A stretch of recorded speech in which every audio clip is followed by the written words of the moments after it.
5 brutal crimes, 5 families left with nothing but questions, and 5 mysteries that continue to baffle investigators to this day. Each case a life stolen, each scene a puzzle with missing pieces. But despite years of investigations, the truth remains out of reach. Somewhere out there, the answers exist. Somewhere, the killer walks free. Tonight, we uncover 5 of the most chilling unsolved murders. Cases where the clues led nowhere, and the suspects simply disappeared. Cases where witnesses vanished, alibis crumbled, and evidence, what little there was, only deepened the mystery. Despite the relentless work of investigators, the advances of forensic science, and the obsession of armchair detectives, these cases remain open. No arrests, no answers, only theories and fear. Tonight, we'll examine the facts, the suspects, and the chilling twists that left even the most seasoned detectives at a loss. But be warned, some mysteries refuse to be solved. The vanishing of the solder. It was Christmas Eve, 1945. The Solder family, George and Jenny and their 10 children, were settling in for the night. The scent of pine needles filled the air, gifts sat wrapped beneath the tree, and the children, excited from the evening's festivities, slowly drifted off to sleep. But in a few short hours, their home would be engulfed in flames, and 5 of those children would never be seen again. Around 1 a.m., a fire broke out in the Solder home. George and Jenny escaped, along with 4 of their children. But 5 others, Maurice, Martha, Louis, Jenny Jr., and Betty, remained inside. As the fire raged, George made desperate attempts to save them, breaking windows with his bare hands and trying to climb inside. But something was wrong. His ladder, always propped against the house, was missing. His trucks, which could have been used to reach the 2nd floor, wouldn't start, and the phone lines had been cut. Within 45 minutes, the house was reduced to ash. Yet, when the flames died down, there was one haunting discovery. No trace of the 5 children was found. Not a single bone. Not a single piece of evidence that they had perished in the fire. What happened to the Solder children? Could a house fire completely erase all traces of 5 bodies? Experts say no. Even in the most intense fires, bones and teeth should remain. But here there was nothing.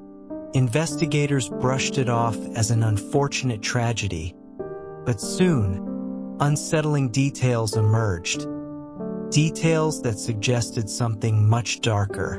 In the days leading up to the fire, strange occurrences unsettled the Solders. A man parked his car outside, watching the children play. Another warned George that his house would burn and his family would be destroyed. Even more disturbing, just hours before the fire, the Solder family received a strange phone call.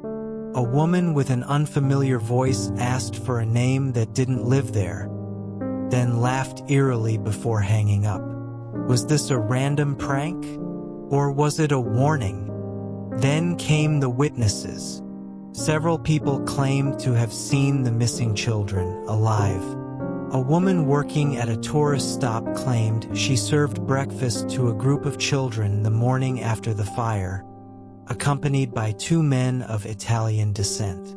Another witness, a hotel worker, swore she saw them days later in Charleston, with a group of suspicious adults who didn't allow the children to speak. If this was true, then the unthinkable was possible. The Solder children hadn't died in the fire. They had been taken. The official ruling was simple.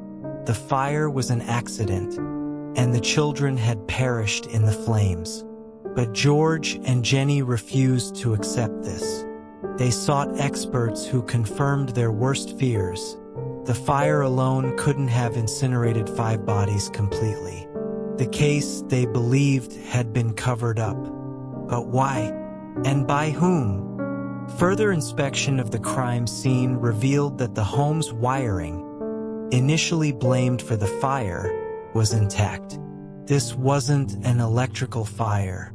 Then came the ladder, found thrown into a nearby ditch, far from where it was normally kept. And George's truck? Sabotaged.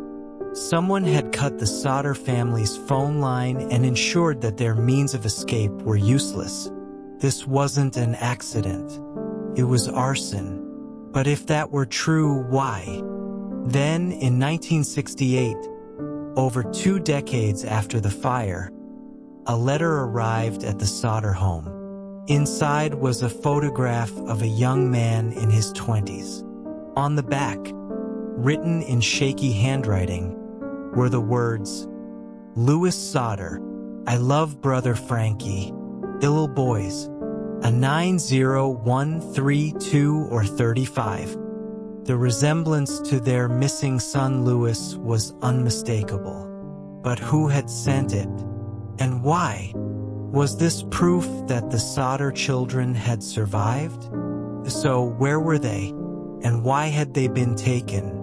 Some believe the children were kidnapped by an underground adoption network.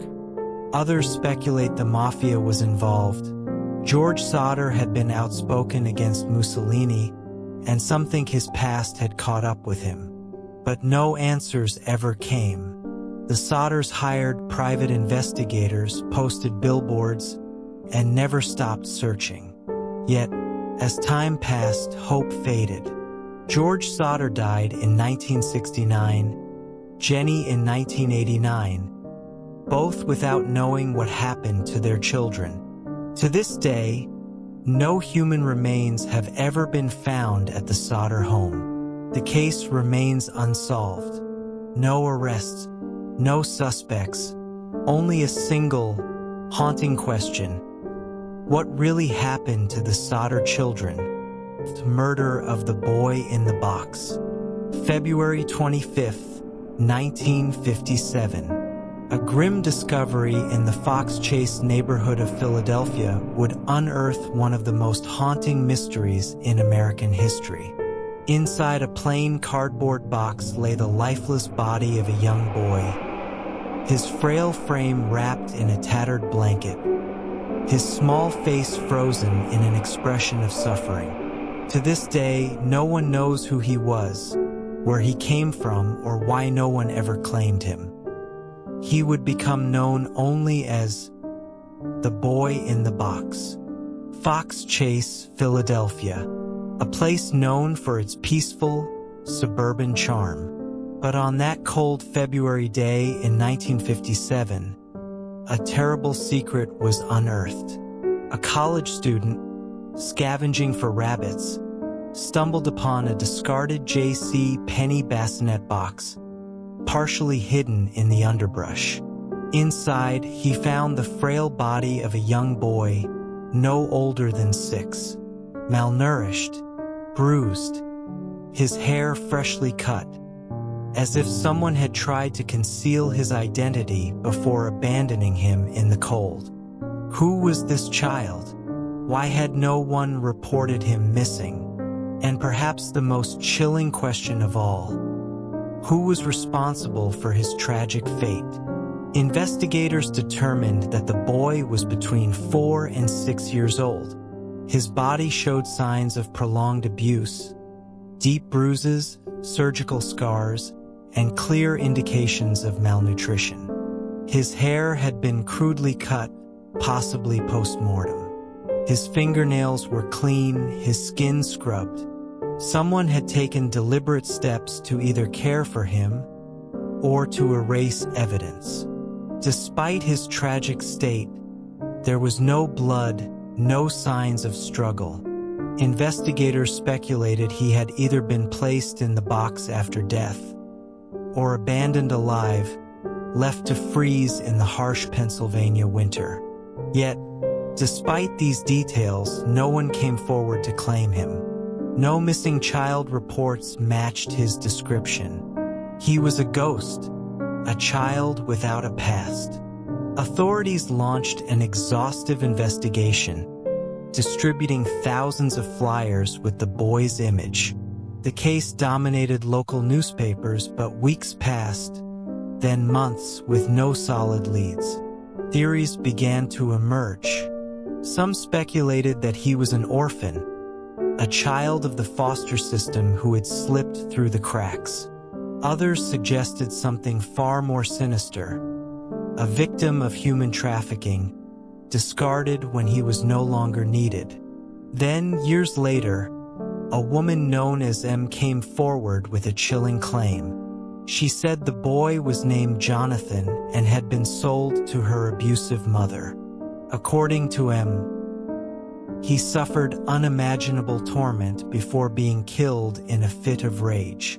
But despite the details she provided, police found no concrete evidence to support her story. The case remained cold. Decades passed. Advances in forensic science led to new developments, but still, the boy remained nameless. Then, in 2022, 65 years after his discovery, a breakthrough occurred. Investigators used forensic genealogy to identify the boy's likely name, Joseph Augustus Sorelli. At last, a name, possible family, but no closure. Even with his identity potentially uncovered, the central mystery remains. Who killed Joseph Augustus Sorelli, and why did no one ever report him missing? Was he abandoned by his family, or was the truth far darker? To this day, no one knows. The case of the boy in the box remains one of America's most haunting unsolved mysteries. The gruesome Keddie Cabin Murders. Keddie, California, a quiet, rustic community nestled in the Sierra Nevada mountains. A place where families came to escape the bustle of city life. But on the morning of April 12, 1981, this small town would awaken to a horror unlike anything it had ever seen. A brutal crime scene, an inexplicable disappearance, and a decades-long mystery that still haunts investigators to this day. Sue Sharp, a 36-year-old mother of 5, had recently moved to Keddie from Connecticut after divorcing her abusive husband.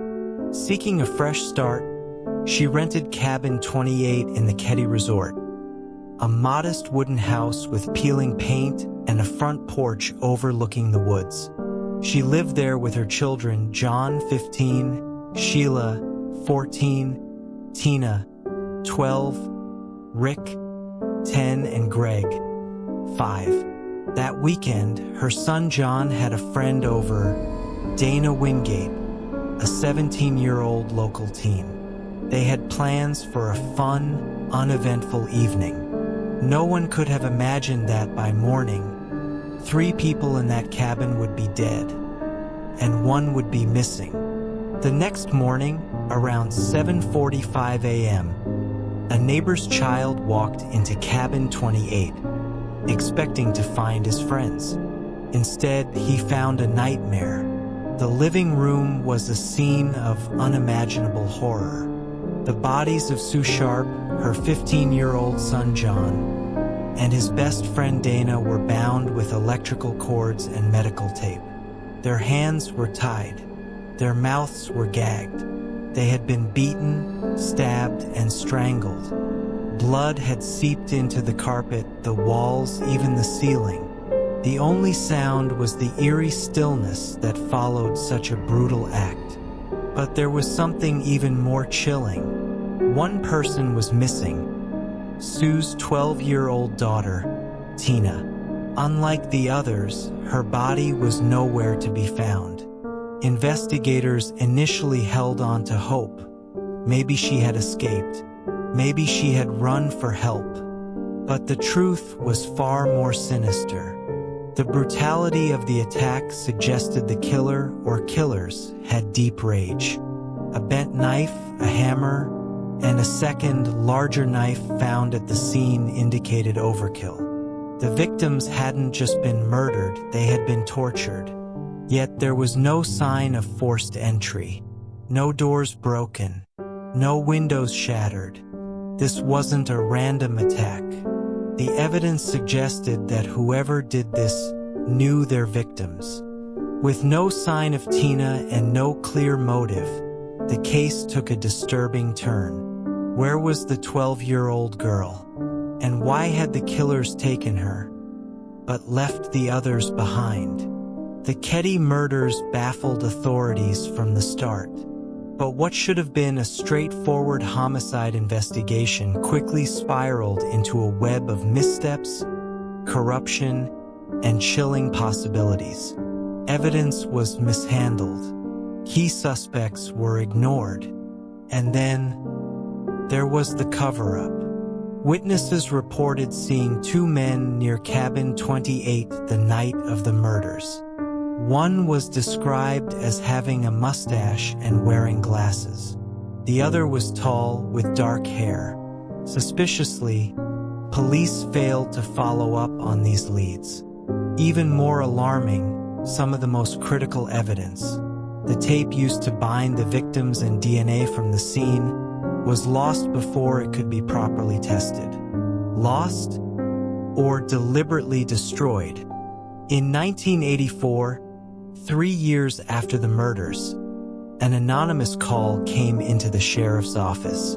The voice on the line delivered a single, chilling statement. Tina Sharp is in Feather Falls. Investigators rushed to the remote wooded area, and what they found sent shivers down their spines.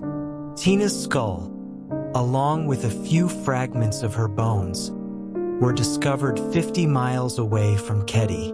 Her body had been dumped, left to rot in the wilderness. But who put her there? And why? Then, in 2016, 35 years after the murders, a letter surfaced. The writer confessed to the crime, but authorities dismissed it as unreliable. Yet, despite this and other new leads, no arrests were made. The case remained in limbo. The Keddie Cabin Murders remain one of the most haunting unsolved cases in American history. To this day, no one has been charged. No clear answers exist. The suspects? Free. The evidence? Mishandled or missing. The truth? Buried beneath years of silence. Did local authorities bury the truth? Were the killers protected? And most importantly, who brutally murdered the Sharp family that night, and why? The Smiley Face Killer Theory.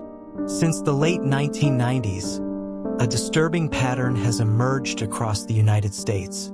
Young men, college students, athletes, scholars go missing after a night out. Days, sometimes weeks later, their bodies are found floating in rivers, canals, or lakes. No signs of struggle, no obvious foul play. Each case ruled an accidental drowning.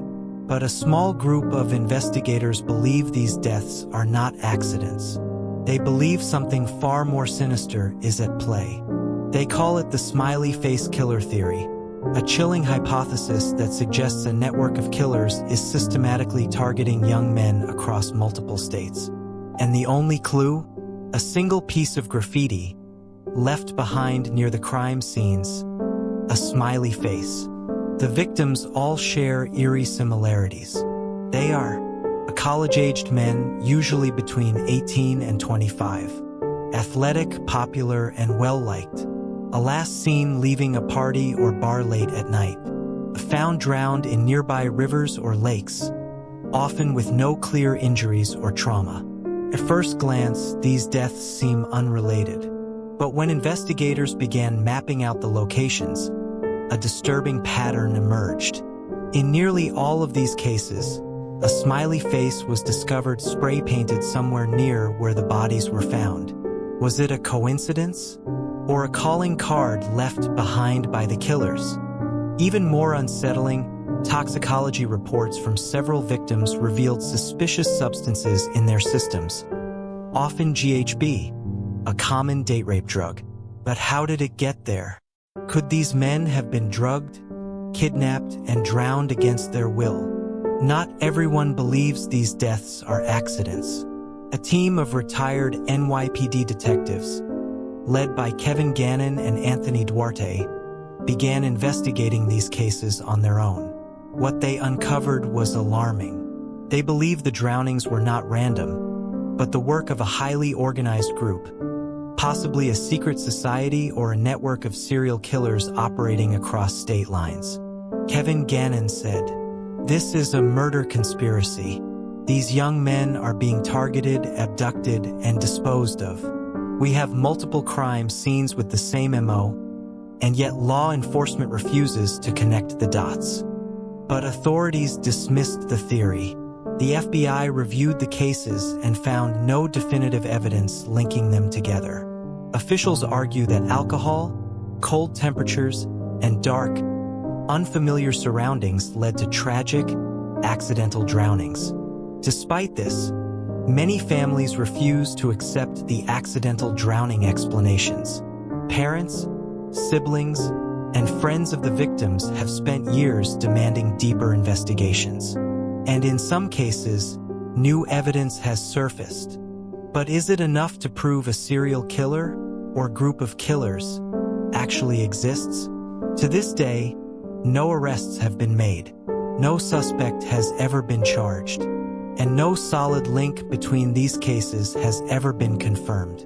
The FBI maintains that the Smiley Face Killer Theory is nothing more than an urban legend, a collection of tragic but unrelated drownings. But if that's true, then how do we explain? Are the smiley faces found near multiple crime scenes? Are the drugs found in victim systems? Are the fact that most of these men had no history of reckless behavior near water? Is this the work of a highly skilled serial killer, or a network of murderers operating in the shadows? Or is it truly just a bizarre coincidence? You decide. The murder of Elizabeth Short, the Black Dahlia. Los Angeles, California, January 15, 1947. A morning walk took a horrific turn when a woman spotted what she thought was a discarded mannequin in an empty lot. But as she stepped closer, she realized the truth. It wasn't a mannequin. It was the body of a young woman, severed in two. Her name was Elizabeth Short, a 22-year-old aspiring actress chasing her Hollywood dreams. But instead of finding fame, she became the victim of one of the most infamous and brutal unsolved murders in American history.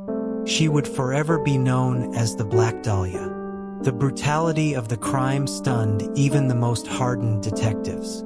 Elizabeth's body was bisected at the waist, completely drained of blood, and eerily posed in an unnatural position. The corners of her mouth had been slashed, creating a chilling Glasgow smile. There were no signs of struggle, suggesting she had been murdered elsewhere and deliberately staged in the empty lot. Then came the letters. Days after her murder, an envelope arrived at the Los Angeles Examiner newspaper. Inside was Elizabeth's personal belongings, her birth certificate, photos, business cards, carefully cleaned with gasoline to erase fingerprints. And with them, a taunting note cut out from magazine clippings, reading, "Here is Dahlia's belongings. Letter to follow." It was a game to the killer, taunting the police, mocking their efforts. But despite the cryptic letters, despite a flood of tips and false confessions, the investigation went nowhere. With no witnesses and no clear motive, detectives pursued every lead. Over the years, dozens of suspects emerged, but none were ever charged. Among them were Dr. George Hodel, a wealthy physician with disturbing connections to the case. His own son, a former LAPD detective, believes his father was the Black Dahlia Killer. Mark Hansen, a nightclub owner linked to Elizabeth, whose address book was found in the taunting letters, and even whispers of a link to the Zodiac Killer, though no concrete evidence has ever surfaced. More than 75 years later, forensic advancements have led investigators to new DNA testing. Some believe that one day, a match will finally unmask the killer. But for now, the truth remains elusive. Over 7 decades later, Elizabeth Short's murder remains unsolved. Theories continue to swirl, suspects come and go, and yet the case grows colder with each passing year. Was it a doctor with surgical precision, a spurned lover, or a serial killer whose crimes never stopped? One thing is certain, somewhere out there, someone knows the truth. But will we ever uncover it? From the Black Dahlia to the Smiley Face Killers, these are the mysteries that still haunt investigators today. But which of these cases do you think will be solved first? Drop your theories in the comments below. And if you love true crime, there's more where that came from. In our next episode, we dive into another set of chilling unsolved murders that will keep you up at night. So if you haven't already, hit that subscribe button and turn on notifications so you never miss an episode. And if you found this case fascinating, give this video a thumbs up.